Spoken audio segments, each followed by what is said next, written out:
भाई सुबह में हमने तनवीन नून साकिन के 4 कायदे कैसे बच्चों को समझाएंगे वो तरीका देखा ना। तनवीन नून साकिन के 4 कायदे, इजहार, इदगाम, इक्फा, इकलाब, कैसे हम आसानी के साथ बच्चों को उन कायदों को समझाकर उसकी ताबीर भी याद करवा सकते हैं और अमल भी करवा सकते हैं। वो एक आसान सा तरीका अल्हम्दुलिल्लाह हमारे सामने से गुज़रा और उसके मश्की सवालात भी हमारे सामने आ गए और उसका एक इजमाली नक्शा भी क्लास में रखना कि भाई नून साकिन के बाद बा, तनवीन नून साकिन के बाद बा आवे इकलाब, तनवीन नून साकिन के बाद हुरूफ हलकी आवे इजहार, तनवीन नून साकिन के बाद हुरूफ इदगाम आवे इदगाम, फिर वो 15 हरूफ आवे तो इक्फा वाला, वो एक इजमाली नक्शा।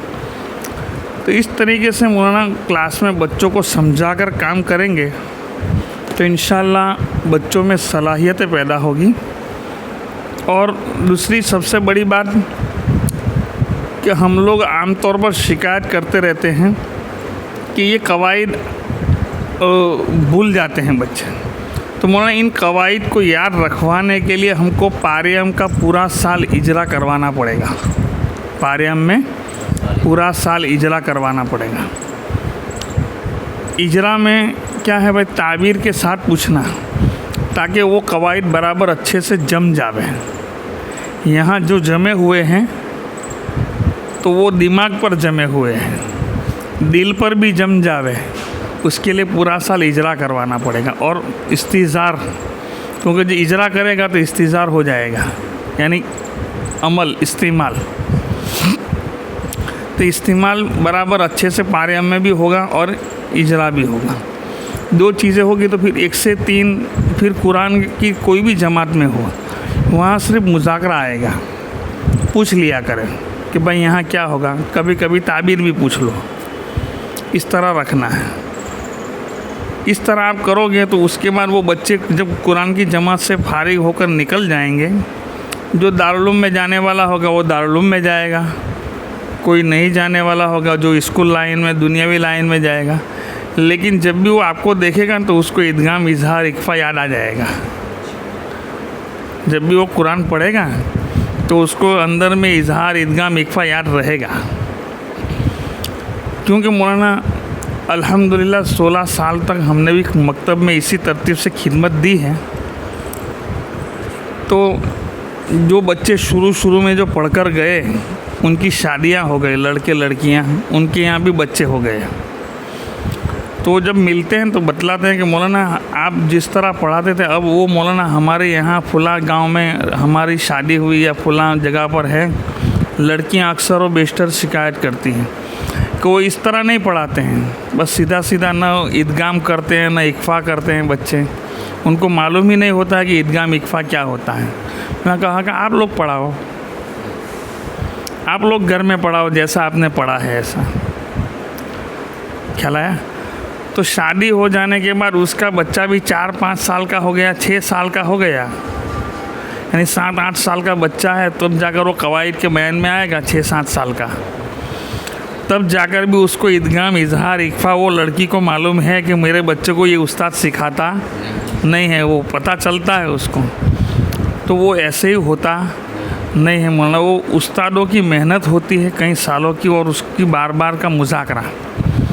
हम लोग भी देखो एक तजुर्बा, इल्ज़ाम नहीं है, एक तजुर्बा। कई लोगों का मामूल होता है जैसे हुफ़ाज़ों का कि रमज़ान आवे तो रजब या शाबान में शुरू करने का बराबर, जैसी रमज़ान पूरी हुई 27वीं शब वो बंद किया, फिर वो खाली यासीन, वाक़िया, सूरह कहफ और उसके अलावा नमाज में वो कुछ पढ़ लेते हैं, वही वो सूरह हुजरात से लेकर नास तक।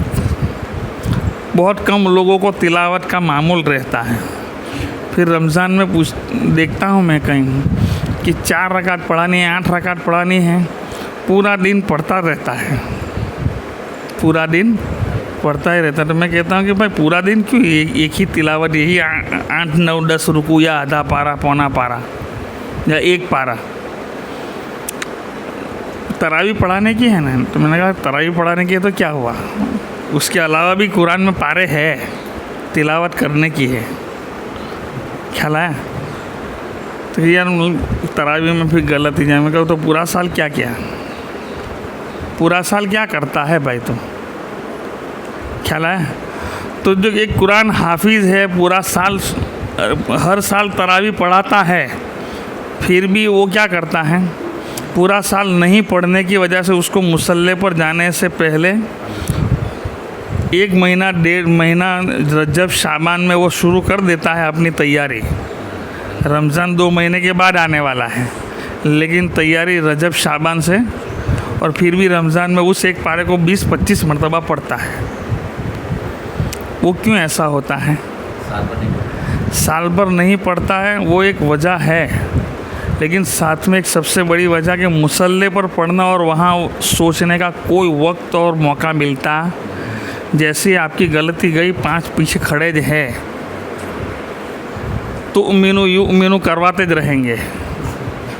ख्याल आया? हाँ, कोई उम्मीनू कहेगा, नहीं भाई तू उम्मीनू। ख्याल आया? यालमुन तालमुन में भी यालमुन पढ़ लिया तो तालमुन कहने वाला कोई होगा। तो वो इस सब गड़बड़ियों से बचने के लिए वो ध्यान के साथ जब वो पढ़ता है ना, रमज़ान में या शाबान से शुरू करेगा, तो जब रमज़ान में वो पढ़ेगा तो उस वक्त युमिनु कहाँ है, तुमिनु कहाँ है, सब मालूम होगा। लेकिन जैसे ही आप शव्वाल के आखिर में पूछने जाओगे तो फलां जगह पर ये युमिनु है कि तुम देख लेंगे तो अच्छा रहेगा, शक शुबा पैदा हो जाता है ना। तो वो मौलाना पूरा साल पढ़ता रहेगा तो ऐसा होगा, याद तो है लेकिन थोड़ा कॉन्फिडेंस कम हो जाता है, जिसकी वजह से रजब शाबान में हमको ये मेहनत करनी पड़ती है। लेकिन अगर पूरा साल पढ़ने का मामूल बना ले तिलावत का, तो फिर कॉन्फिडेंस कभी जाएगा मुल्क साहब? नहीं जाएगा। तो बस इसी तरीके से ये कवायद याद तो हम करवा देंगे, अभी पूरा साल 1 साल इजरा भी करवाएंगे, लेकिन कुरान की जमात में जाकर हम उसको छोड़ देंगे तो क्या होगा? ये कवायद है, ये कुरान की एक खुसूसियत है कि भूल जाने के बाद भी वो याद हो जाता है मेहनत, लेकिन दूसरी किताबें याद करना पहले तो मुश्किल, और अगर वो भूल गए तो उसके बाद उसको याद करना तो सबसे बड़ा बोझ, और उसको फिर आदमी याद भी करता नहीं है। ख्याल है?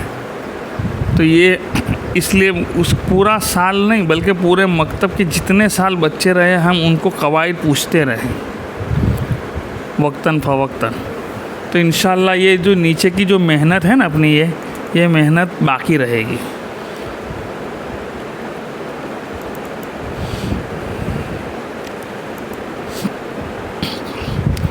तो भाई देखो,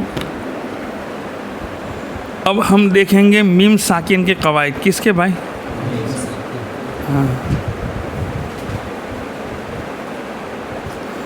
मीम साकिन के कवायद बच्चों को समझाना है। जब तनवीन नून साकिन के 4 कायदे हो जाते हैं ना, तो मीम साकिन के कवायद बच्चों के लिए खेल होता है। क्या होता है? खेल जैसा।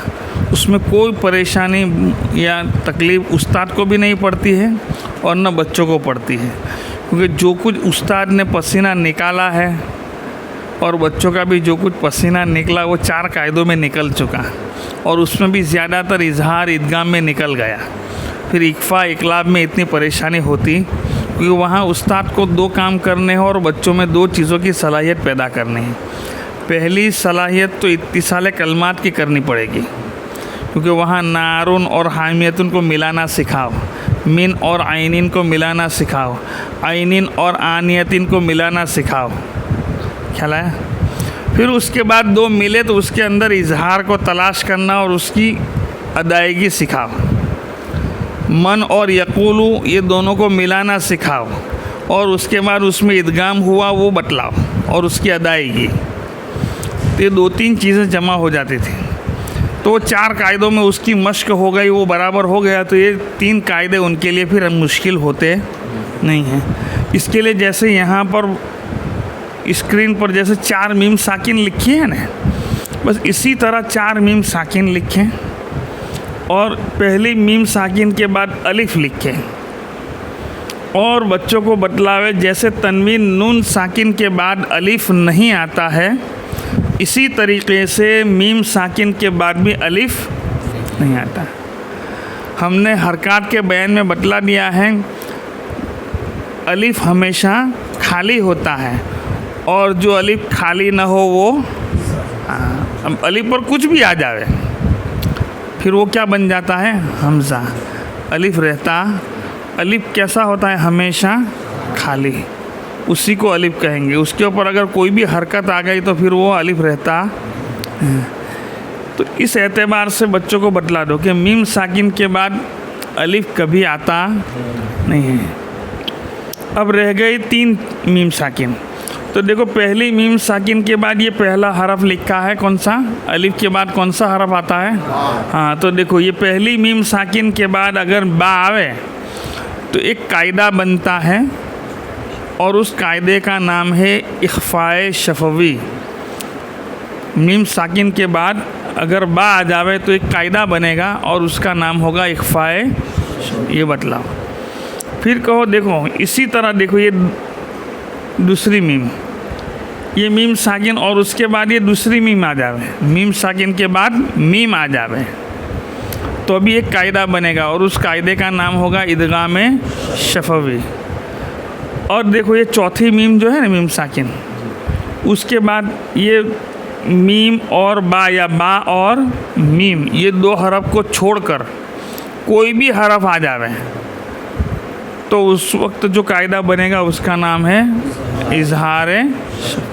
अब वो जो हरफ हैं कितने हैं, 26, बाकी बच गए कितने, देखो 29 हरफ है ना, तो 3 निकल गए, अलिफ बा और 29 में से 3 निकले तो बचे कितने।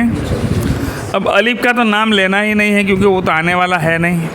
अब आते हैं कौन है, बा और मीम। तो बा आएगा तो कौन सा कायदा होगा, इख्फाए, और मीम आएगा तो इदगाम। ख्याल है। अब ये 2 हरफ को निकाल दे और बाकी के जो 26 हुरूफ बचे उसमें से कोई अगर मीम साकिन के बाद आ जावे तो उस वक्त जो कायदा बनेगा उसका नाम होगा इजहार। ये बतौर तमहीद बतलाना है। उसके बाद हमारे कायदे में जो भी कायदा पहले हो, चाहे इदगाम शफ़ी का हो कि इख्फाए शफ़ी का हो, वो पहले बतला दो। जैसे हमारे यहाँ हमने इस इख्फाए शफ़ी को पहले लिया है। सबसे पहली चीज़ इख्फाए शफ़ी की अलामत बच्चों को बतलाना है कि देखो इख्फाए शफ़ी की 2 निशानी। पहली निशानी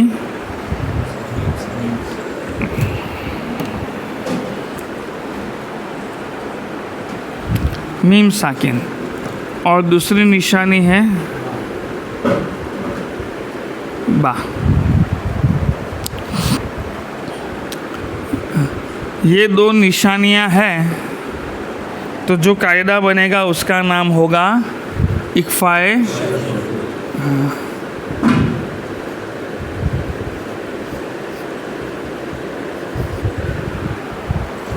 ये 2 निशानियां हैं, पहली निशानी दूसरी निशानी, हाँ। ये 2 निशानी हो तो जो कायदा बनेगा उसका नाम ख्याल है।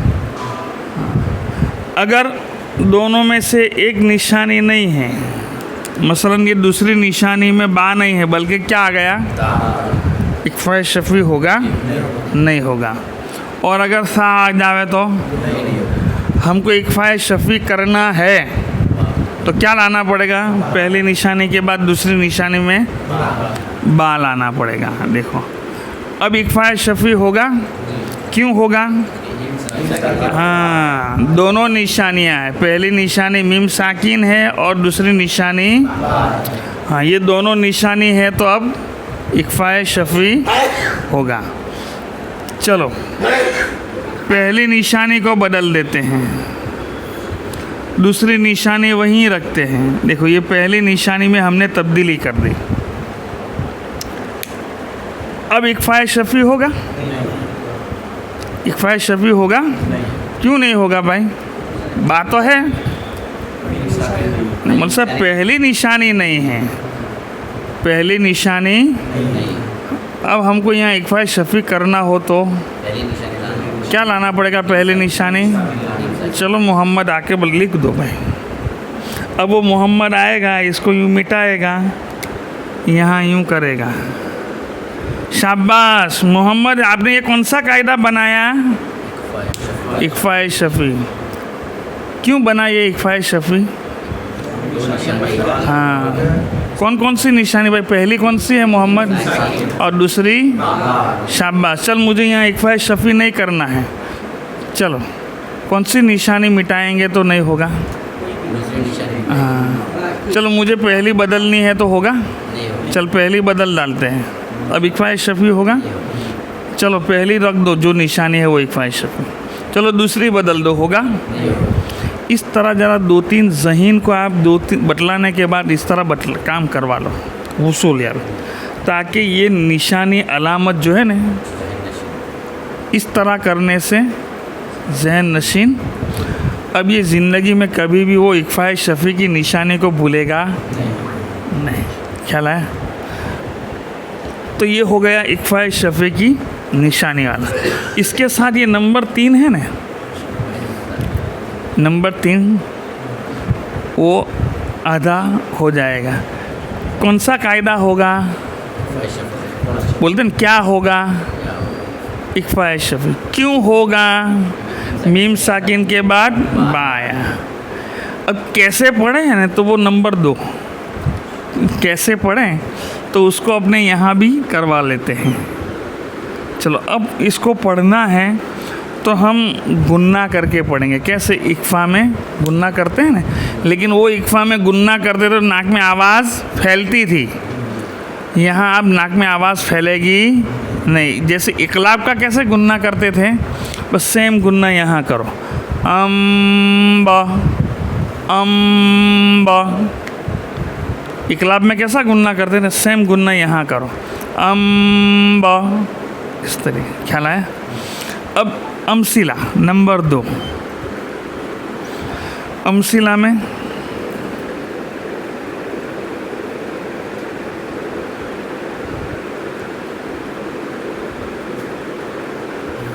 नंबर 1 पढ़ो, नंबर 2 पढ़ो। हाँ, नंबर 1, नंबर 2। हाँ चल, नंबर 1 और 2 को मिलाकर पढ़ना है। नंबर 1 2 को मिलाकर। तो देखो यहाँ कौन सा हरफ है ये, और उसके बाद ये कौन सा हरफ आया? कोई कायदा बनेगा? कौन सा कायदा बनेगा? क्यों होगा? हाँ, मीम साकिन के बाद अब गुन्ना होगा कि नहीं होगा? हाँ चलो करके पढ़ो। ख्याल आया?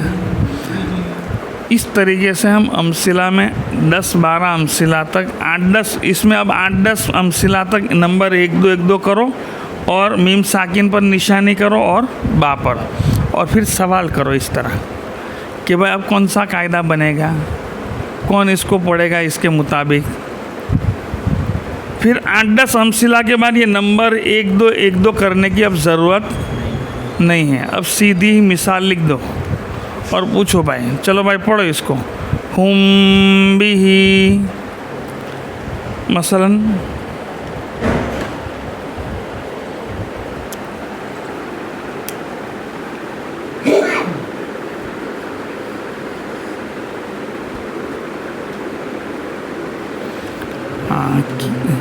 क्या लिखा?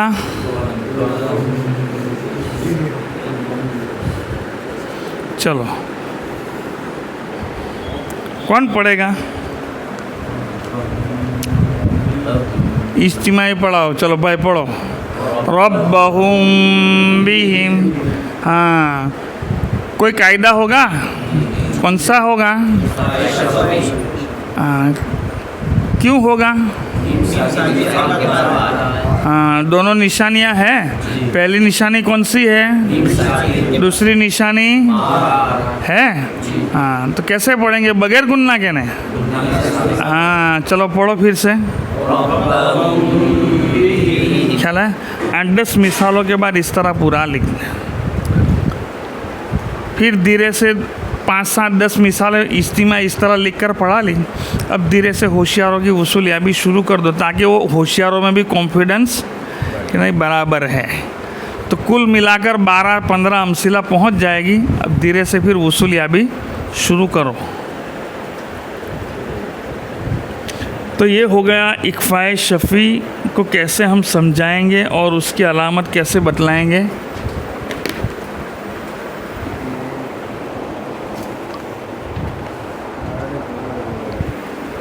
मौलाना किसी ने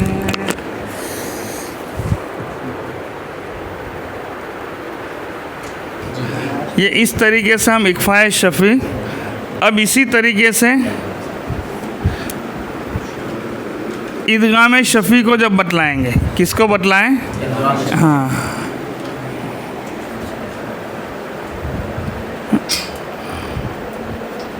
नो सिग्नल आया वापस।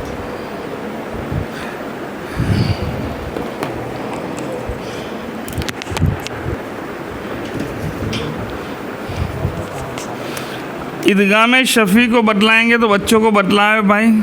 देखो ये क्या है? पहली निशानी उसकी और उसकी दूसरी निशानी क्या है भाई? हाँ, ये दो निशानी है। तो जो कायदा बनेगा उसका नाम क्या होगा?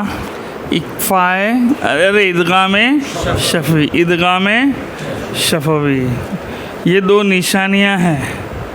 पहली निशानी, दूसरी निशानी मीम। ये दो निशानी हैं तो समझ जाओ जो कायदा बनेगा उसका नाम होगा इदगाम शफ़वी। इदगाम शफ़वी।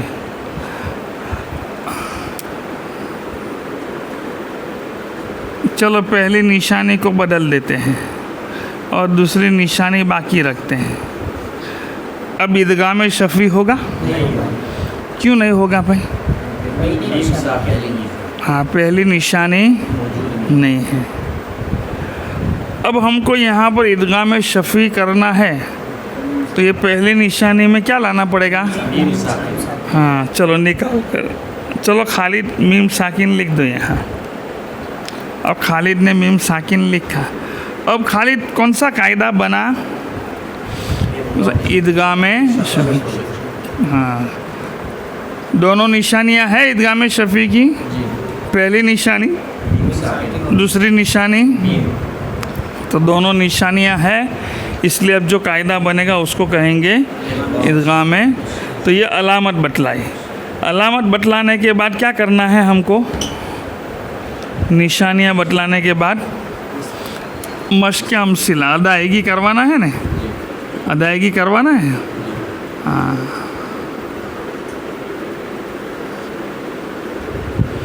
चलो देखो ये पहली निशानी, ये दूसरी निशानी। अब पढ़ो भाई। जैसे हम ईदगाम में क्या करते थे? ईदगाम में गुन्ना करके पढ़ते थे ना, इसी तरीके से यहाँ पर भी गुन्ना करके पढ़ना है।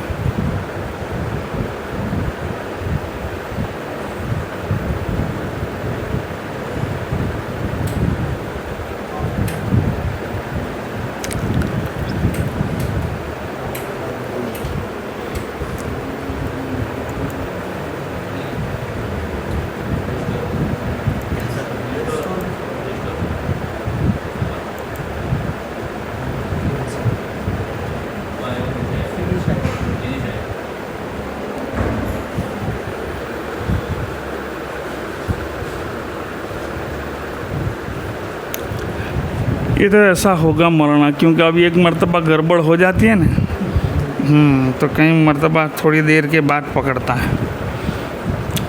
तो ये हो गया इदगाम शफ़वी। अब इसके अंदर अमसिला नंबर 2 काम क्या है? अमसिला।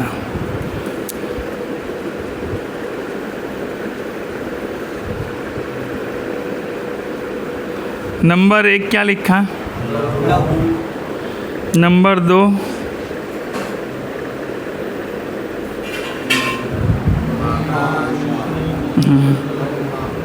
ये क्या है भाई? और उसके बाद हाँ, कोई कायदा बनेगा? उस कायदे का नाम क्या होगा? हाँ चलो पढ़ो ईदगाह शफ़ी करके। ख्याल है 5-10 अमसिला तक इस तरह नंबर 1-2 करो, उसके बाद नंबर 1-2 मिटाकर पूरी मिसाल लिखो और पूछो 5-6 तक और 5-10, फिर उसके बाद धीरे से वसूलिया भी। ख्याल आ गया? क्योंकि ये कवायद है ना, तनवीन नून साकिन के हो जाते हैं ना, उसके बाद ये कवायद बच्चों के लिए समझना और पढ़ना आसान होता है, इसमें बहुत मेहनत लगेगी।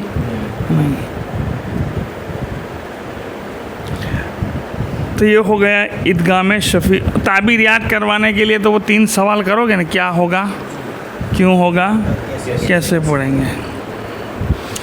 अब चले जाते हैं इजहार शफ़वी। इजहार शफ़वी, इजहार शफ़वी में भी बच्चों को बतला देना है कि पहली निशानी क्या है। हाँ, दूसरी निशानी में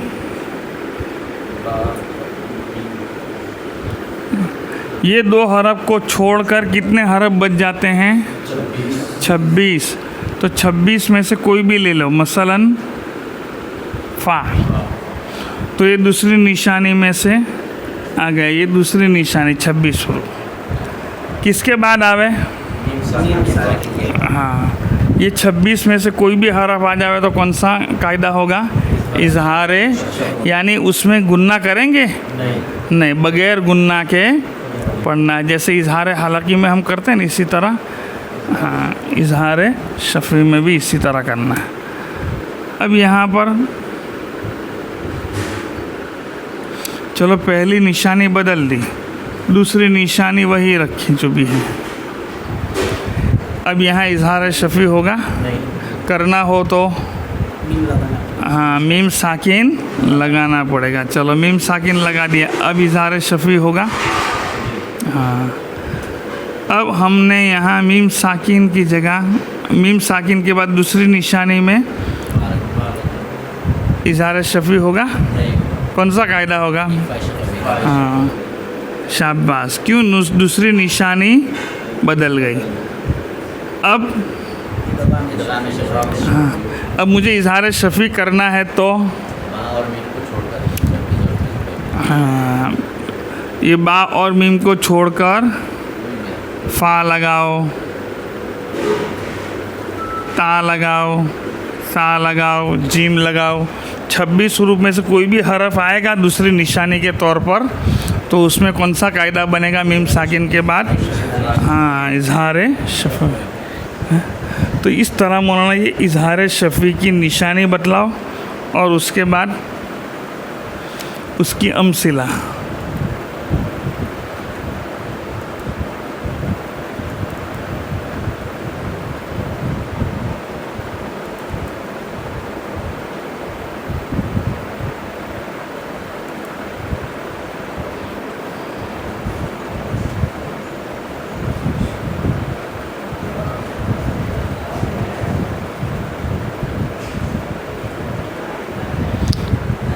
ईदगाह शफ़वी में भी वही 3 उमूर है, इजहार शफ़वी में भी वही 3 उमूर है।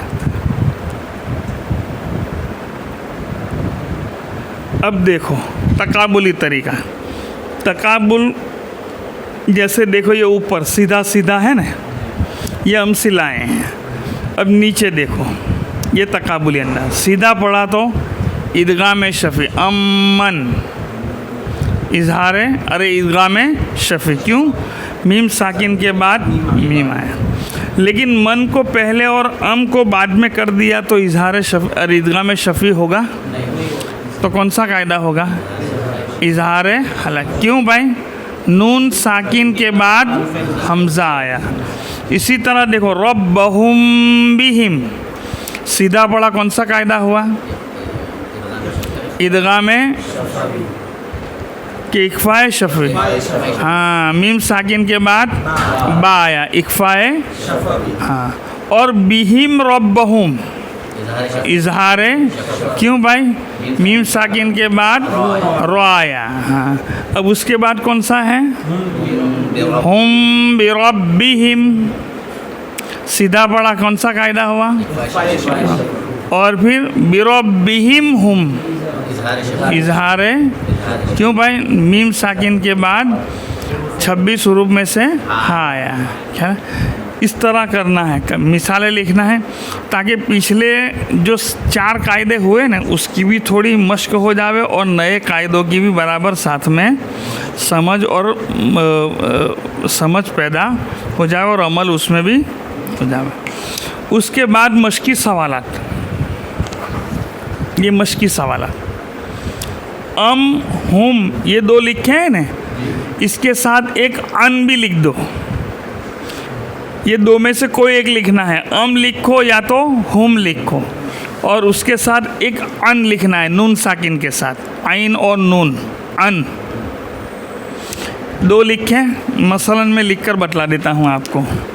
हमने यहाँ हुम लिखा,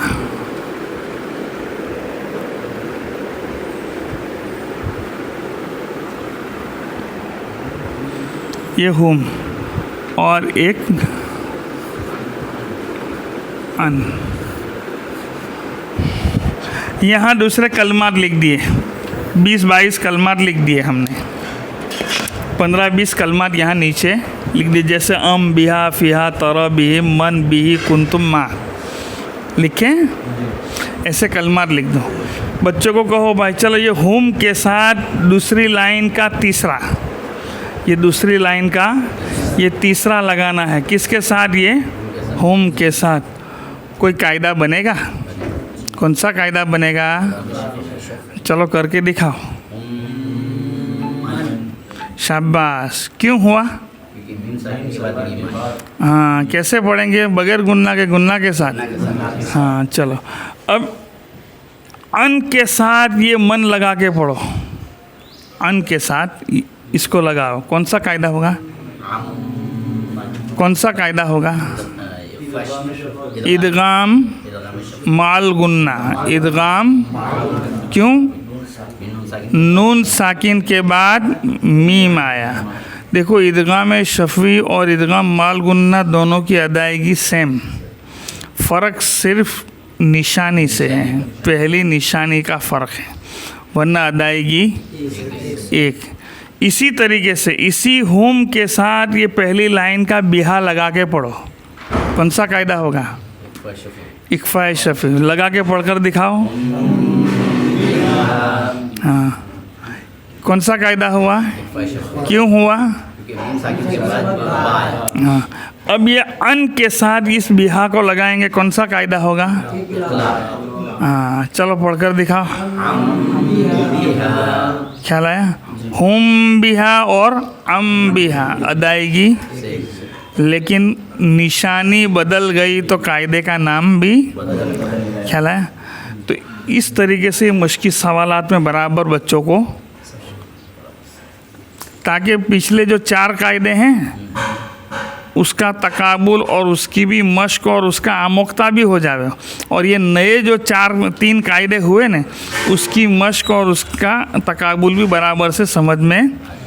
तो 7 कायदों का यहाँ इजरा होगा। कितने कायदों का?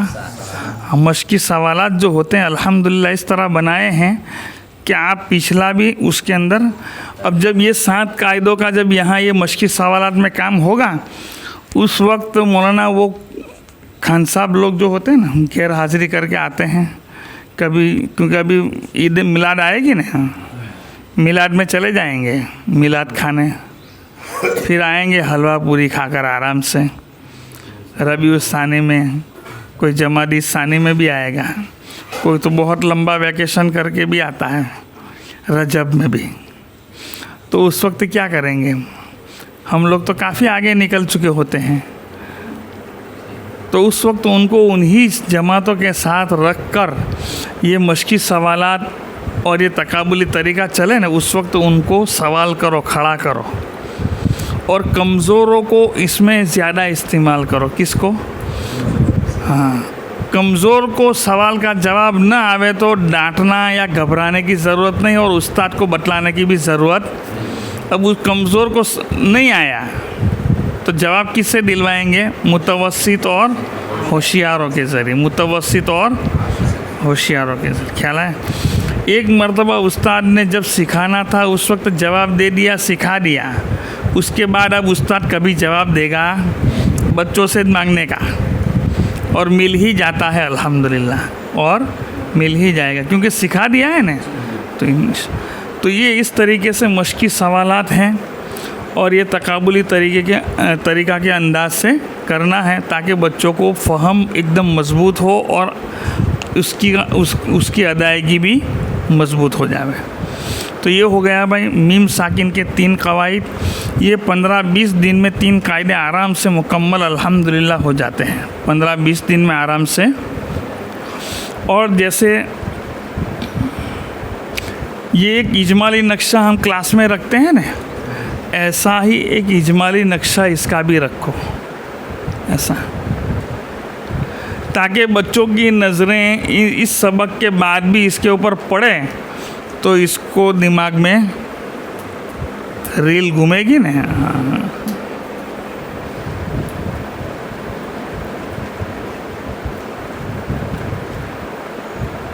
अब चले जाते हैं कौन सा भाई बयान? मत का बयान। देखो मत का बयान मौलाना है ना, उसके लिए मैं तमहीदन 2 बातें कह देता हूँ। सबसे पहले ये याद रहे कि ये मत का बयान हम मकतब में पढ़ाते हैं। कहाँ पढ़ाते हैं? मकतब के बच्चों के लिए है। तो उसके अंदर जो मिक़दार का जो इख्तिलाफ है, 2 अलिफ, 2.5 अलिफ, 3 अलिफ, 4 अलिफ जो है, वो इख्तिलाफ को उन कारी साहब के साथ दफना दो। ख्याल है? या ज़िंदा हो तो उनको कहो आप अपनी किताब में बाकी रखो और आपकी क्लास में उसको कैद कर दो। हमारे मकतब में कोई इख्तिलाफ नहीं। हमारे यहाँ फ़िक्स रेट, डीमार्ट वाला, रिलायंस मॉल वाला चलेगा। कीमत लिखिए, दे दो और निकल जाओ। ख्याल है? तो मद्दे मुत्तसिल, मुनफसिल, मद्दे लाजिम, ख्याल है, सबकी मिक़दार फ़िक्स अपने यहाँ।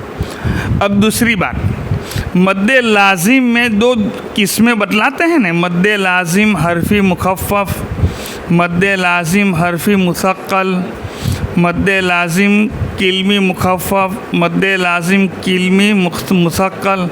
ये मुसक्कल ने मुखफ़फ़ जो ये जिन्नात वाली ज़बान जो है उसको तलाक़ सलासा दे दो। ख्याल है? इसको क्लास में एंटर होने देने का ना, इसके साथ शादी मत करो, और अगर आपकी शादी हो गई हो तो उसको तलाक दे दो इससे। ख्याल है? मुसक्कल मुखफ़फ़ को ये इसलिए कहता हूँ कि कई साथी हैं ना, पूरा हो जाएगा ना तो शाम में आएंगे, अभी नहीं, शाम में। मौलाना आप लोगों ने तो ईदगाह में नाकिस, ईदगाह में ताम तो बतलाया नहीं। ईदगाह में नाकिस और ईदगाह में ताम, तो उस वक्त तो उनको ऊपर से नीचे तक देखना पड़ता है, फिर पूछना पड़ता है मौलाना खाली आप हाफिज़ हैं? तो हम समझ जाते हैं कि बेचारे को नाकिस और ताम का भी इल्म, उसका जो तर्जुमा है उसका भी इल्म होगा नहीं। जो भाई ईदगाह में ताम जो होता है ना वो बिला गुन्ना, और नाकिस जो होता है वो माल गुन्ना, उसको फिर इस तरह बतलाना पड़ता है। ख्याल है? इसी तरह यहाँ पर भी होता है कि मौल साहब आपने मत तो बतला है लेकिन वो किल्मी मुखफ़फ़ ने, हरफ़ी मुखफ़फ़ ने ये तो बतलाया नहीं। तो भाई कहना पड़ता है हर मुखफ़फ़ यानी क्या? अच्छा वो मालूम नहीं है तो बस चुपचाप बहन, कहीं से भी होगा, मुखफ़फ़ हो कि मुसक्कल हो, किल्मी हो कि हरफ़ी हो, आखिर में तुझे लाजिमत बोलना है। ख्याल आया? उसके अलावा कुछ बोलना, हाँ वो तो वहाँ थोड़ा परेशान करने के लिए बड़े बच्चे होते हैं ना तूफ़ानी, उनको कंट्रोल में करने के लिए मुखफ़फ़ ने मुसक्कल लाए ताकि वहाँ जाकर वो बहुत उछल कूद करते हो तो पकड़ के कैद कर लिया जाए। ख्याल आया? हाँ यहाँ छोटे हैं तो ये छोटा बचपन खेल का होता है तो उसको खेलने में ही लगाओ। तो यहाँ इन चीज़ों को छेड़ना, ख्याल आ गया? 2 बातें, एक मिक़दार के बारे में इख्तिलाफ़ ना करें और दूसरा मुखफ़फ़ मुसक्कल के बारे में कोई सवाल न करे और न उसको बतलाने की कोशिश करे बच्चों को। हाँ, कुरान में जाकर अगर हमारे बच्चे इन तमाम कवायद के मुताबिक पढ़ते भी हैं, ताबीरात भी याद है, माशाल्लाह होता है मौलाना कई जगहों पर, वरना उस्तादों ने किल्मी मुखफ़फ़ मुसक्कल को छोड़ो, मौलाना रोम इस्माम भी बतलाया है और बच्चे रोम इस्माम को भी कर लेते हैं। तारीफ़ भी याद होती है और कहाँ कहाँ होगा वो मकाम भी याद होते हैं। लेकिन वो मकतब वालों ने मेहनत की है मौलाना, ऐसे ही नहीं हुआ। अली बा वाला से लेकर ख़त्म कुरान वाला हर एक अपना अपना काम करता है और मुकम्मल करता है। और दूसरी एक बात बतलाऊँ, उस मदरसे में उस्ताद के लिए कोई गद्दा तकिया नहीं है। ख्याल आया, ताज्जुब होगा ना आपको। उस्ताद के लिए कोई गद्दा तकिया, और इम्तिहान के दिन पारे अम से कुरान की जमात के लिए गद्दा तकिया मुम्तहिन के लिए होता है। कहाँ से? पारे अम की जमात से लेकर ख़त्म कुरान, हुरूफ शनासी से लेकर कायदा सानी मुकम्मल हो न, वहाँ तक तो इम्तिहान के दिन भी मुम्तहिन के लिए गद्दा तकिया नहीं होता है। उसको बोर्ड पे इम्तिहान लेने का। कैसे इम्तिहान लेने का? बोर्ड पर लिख कर। और इम्तिहान के बाद मुम्तहिन का भी इम्तिहान होता है। इम्तिहान के बाद मुम्तहिन का भी इम्तिहान लेते हैं। ख्याल आया? हाँ, वो आएगा, बाद में बतलाएंगे। तो ये काम होता है, लेकिन ऐसी मेहनत करनी पड़ती है। मुमकिन नामुमकिन ये नहीं, हो जाता है। हर चीज़ अल्लाह ने जो बनाई है वो हो जाने के लिए ही बनाई है। शर्त सिर्फ इंसान की मेहनत का है और सही रास्ते और सही तरीके की मेहनत का है। ख्याल आया मुझसे? तो भाई अभी हम जो मत का बयान सिखाएंगे सीधा सीधा बतला दो, बाद में सब डिज़ाइन है, जब हो जावे तो निकालते रहना। तो अब मत का बयान बतौर तमहीद सबसे पहले एक अलिफ से ज़ायद मत की सूरतें खाली बतलाना है। अभी न कोई नाम न कोई ताबीर, अभी सिर्फ दो चीज़, एक अलिफ मत कहाँ होगा, दो अलिफ कहाँ होगा, तीन अलिफ कहाँ होगा, चार अलिफ कहाँ होगा, पांच अलिफ कहाँ होगा, और उसकी अदायगी, यानी मत का मकाम और मत की अदायगी, दो चीज़ें तमहीद में बतलाना है। तो भाई नक्शा इस तरह बनाना है बोर्ड पर अपनी क्लास में। पहले हुरूफ मद्दा का नक्शा बना लो। किसका बनाओ? हाँ, फिर हरकत मद्दा वाले हुरूफ का बनाओ। ये बनाकर बच्चों से पढ़वाओ। बच्चे पढ़ेंगे जा जू जी जा जू जी। पूछो यहाँ कितना अलिफ मद होगा, कितना अलिफ खींचकर पढ़ेंगे, यहाँ कितना अलिफ खींचकर पढ़ेंगे। इन तीनों का नाम क्या है? कि हुरूफ मद्दा। इन तीनों का नाम क्या है? कि हरकाते। अब बच्चों को बतला दो, हुरूफ मद्दा का दूसरा नाम है हुरूफ मद। हुरूफ मद्दा का दूसरा नाम है हुरूफ मद, और हरकत मद्दा का दूसरा नाम है हरकत मद।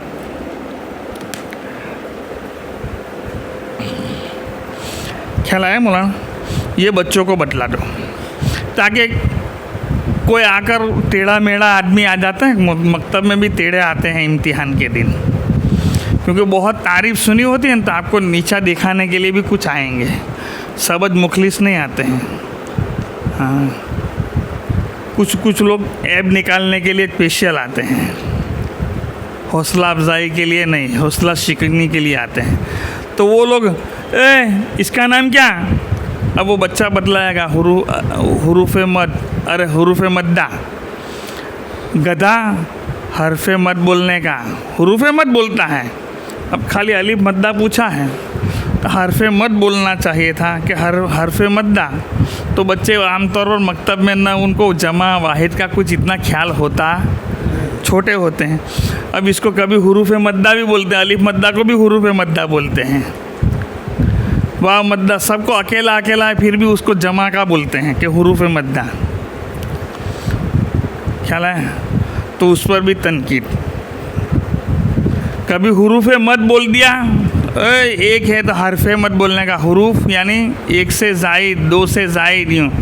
अरे भाई सब कुछ समझ जाने भाई, हुरूफ मद्दा का मत जो भी बोला बतला दिया कि नहीं, बस उसमें बहुत अंदर में हाँ कुरेदने का नहीं, बच्चों को बतला दो कि भाई इसका नाम है, दूसरा नाम हुरूफ मद और पहला नाम हुरूफ मद्दा, इसका दूसरा नाम हुरूफ हरकात मद और पहला नाम हरकात मद्दा। तो दो नाम, जैसे जज्म के दो नाम तो इसके भी दो नाम। इन तमाम में एक एक अलिफ मद होता है। बच्चों याद रहे, इन हुरूफ मद्दा और हरकात मद्दा में एक अलिफ से ज़्यादा भी मद होता है। कितना? एक अलिफ से ज़्यादा भी मद होता है, लेकिन उसकी निशानी है, लेकिन उसकी निशानी। देखो ये क्या लिखा मैंने, ये क्या लिखा? शाबाश, ये क्या लिखा? हाँ, अब ये इसके ऊपर क्या आ गया? तो ये अलिफ क्या बन गया? हमज़ा बन गया। तो देखो अलिफ मद्दा के बाद, वाव मद्दा के बाद, या मद्दा के बाद अगर हमज़ा आ जावे, लेकिन कौन सी शक्ल का? अलिफ की, तो कितना मद हो? दो अलिफ मद। कितना अलिफ मद करेंगे? दो अलिफ। इसी तरीके से खड़ा ज़बर के बाद अगर अलिफ की शक्ल का हमज़ा आ जावे, उल्टा पेश के बाद, और इसी तरीके से खड़ी ज़ेर के बाद अलिफ की शक्ल का हमज़ा आ जावे तो कितना अलिफ मद होगा? दो अलिफ मद। अब क्या पढ़ेंगे? जा जू जी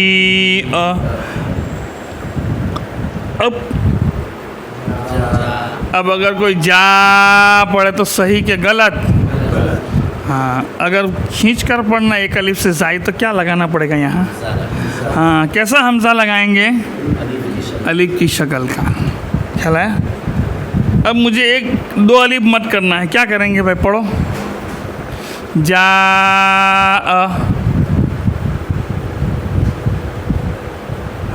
एमटी आओ मौलाना